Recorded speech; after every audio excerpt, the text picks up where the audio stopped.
Hello my dear star soul ആത്മ നമസ്തേ, welcome to Samaradhya cosmic insights. നമുക്ക് നോക്കാം ഇന്നത്തെ നിങ്ങളുടെ എനർജി എങ്ങനെയാണ്. കറണ്ട് എനർജി നോക്കുമ്പോൾ ഏസ് ഓഫ് വാൻസ് ആണ് വന്നിരിക്കുന്നത്. ഒബ്സ്റ്റക്കിൾ നോക്കിയപ്പോൾ wheel of fortune, overall result the tower. അപ്പോൾ നമുക്ക് ഇന്നത്തെ യൂണിവേഴ്സ് നിങ്ങൾക്ക് ഇന്ന് തരാൻ ഉദ്ദേശിക്കുന്ന മെസ്സേജ് എന്താണെന്ന് കേൾക്കാം. ഒരു എനർജി കണക്ഷൻ ആവശ്യമുണ്ട്. ലൈക്ക് ചെയ്തതിന് ശേഷം തുടർന്ന് കണ്ടാലോ. ഓക്കെ, അപ്പോൾ current energy ace of wands ആണ്. അതായത് ഏസ് ഓഫ് വാൻസ് എന്ന് പറയുന്നത് എപ്പോഴും ഒരു തുടക്കമായിരിക്കും. ഒരു പുതിയ സ്പാർക്ക് അല്ലെങ്കിൽ ഒരു ശക്തമായിട്ടുള്ള ഒരു ആശയം, പുതിയ ബന്ധം, ഇതിൻ്റെയൊക്കെ ഒരു പ്രോജക്റ്റിൻ്റെ തുടക്കം അല്ലെങ്കിൽ ഒരു ജോലി അവസരം, ഇതൊക്കെ ആയിരിക്കും. ആത്മവിശ്വാസത്തോടെ തീരുമാനമെടുക്കാനുള്ള ഒരു അവസരം ഉണ്ടാകും എന്നുള്ളതാണ് ഏസ് ഓഫ് വാൻസ് നൽകുന്ന സൂചന.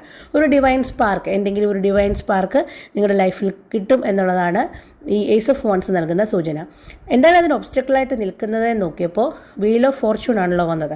വീൽ ഓഫ് ഫോർച്യൂൺ എന്ന് പറയുന്നത് നമ്മുടെ നിയന്ത്രണത്തിൽ മാത്രം നിൽക്കുന്ന കാര്യങ്ങളല്ല, അതൊരു ഭാഗ്യചക്രമാണ്. അതായത് സമയത്തിൻ്റെ ഒരു ഇഫക്റ്റ്, നമ്മൾ കാലത്തിൻ്റെ ഒരു ഇഫക്റ്റ് ഉണ്ടാകാം, അല്ലെങ്കിൽ ടൈമിംഗ് ഇഷ്യൂ എന്ന് പറയാം, അതുണ്ടാകാം, അല്ലെങ്കിൽ പെട്ടെന്നുള്ള ചില ചേഞ്ചസ് നമ്മളെ ഒബ്സ്റ്റക്കിളായിട്ട് നിൽക്കാം. കർമ്മ ബേസ്ഡ് ആയിട്ടുള്ള ചില സിറ്റുവേഷൻസ് കൂടെ നമുക്ക് കടന്നു പോകേണ്ടതായിട്ട് വരാം. അതായത് നമ്മുടെ നിയന്ത്രണത്തിലല്ലാത്ത ചില കാര്യങ്ങളുടെ ഇൻഫ്ലുവൻസ്, അതാണ് ഒബ്സ്റ്റക്കിളായിട്ട് നിൽക്കുന്നത്. ഓവറോൾ റിസൾട്ട് നോക്കുമ്പോൾ ടവറാണ്. ടവർ എന്ന് പറയുന്നത് ഒരു വലിയ മാറ്റത്തിൻ്റെ കാർഡാണ്. അതായത് ഭയപ്പെടുത്തുന്ന പോലെ നമുക്ക് തോന്നുമെങ്കിലും ഈ ടവർ കാർഡ് എന്ന് പറയുമ്പോൾ പലർക്കും ഭയമാണ്. ഭയപ്പെടുത്തുന്ന പോലെ തോന്നുമെങ്കിലും അത് ശരിക്കും ഒരു മാറ്റത്തിൻ്റെ കാർഡാണ്. അതായത് നമ്മൾ ആഗ്രഹിക്കുന്ന ഒരു രീതിയിലേക്ക് നമ്മൾ എത്തും. അതായത് പഴയ ഒരു സിസ്റ്റം, ഒരു പാറ്റേൺ ബ്രേക്കിംഗ് ആയിരിക്കും. എപ്പോഴും നമുക്ക് പ്രശ്നം ഉണ്ടാക്കുന്നത് നമ്മുടെ പഴയ പാറ്റേണിൽ നിന്ന് നമുക്ക് മാറാൻ പറ്റാത്തതായിരിക്കും. അപ്പോൾ പഴയ പാറ്റേൺ ബ്രേക്ക് ചെയ്ത് പഴയ ചിന്താഗതിയെ തകർത്ത് ഒരു പുതിയ രീതിയിലേക്ക്, പുതിയ ട്രാൻസ്ഫോർമേഷനിലേക്ക് പോകുന്ന ഒരു കാർഡാണ് ടവർ. ചിലപ്പോൾ സഡൻ ഡിസിഷൻസ് എടുക്കേണ്ടി വരാം. അങ്ങനത്തെയൊക്കെ ഒരു കാർഡാണ് ടവർ എന്ന് പറയുന്നത്. നമുക്ക് ഇന്നത്തെ അഫർമേഷൻ എടുക്കാം. സ്വസ്ഥമായ ഒരിടത്ത് ഇരിക്കാം, കണ്ണുകളടയ്ക്കാം, ദീർഘശ്വാസം ഉള്ളിലേക്ക് എടുക്കാം, സാവകാശം പുറത്തുവിടാം.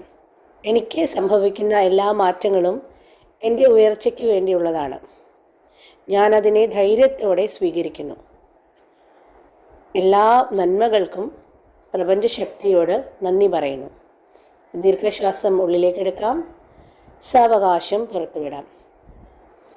സന്തോഷത്തോടെ കണ്ണുകൾ തുറക്കാം. Thank you for listening me. എല്ലാ പോസിറ്റിവിറ്റിയും ക്ലെയിം ചെയ്യുക. ഓരോ ദിവസവും നിങ്ങൾ പുതിയ വെർഷനായി മാറട്ടെ, നിങ്ങളുടെ തന്നെ ഒരു ബെറ്റർ വെർഷനായിട്ട് മാറട്ടെ. എല്ലാ നന്മകളും ആശംസിക്കുന്നു. Thank you.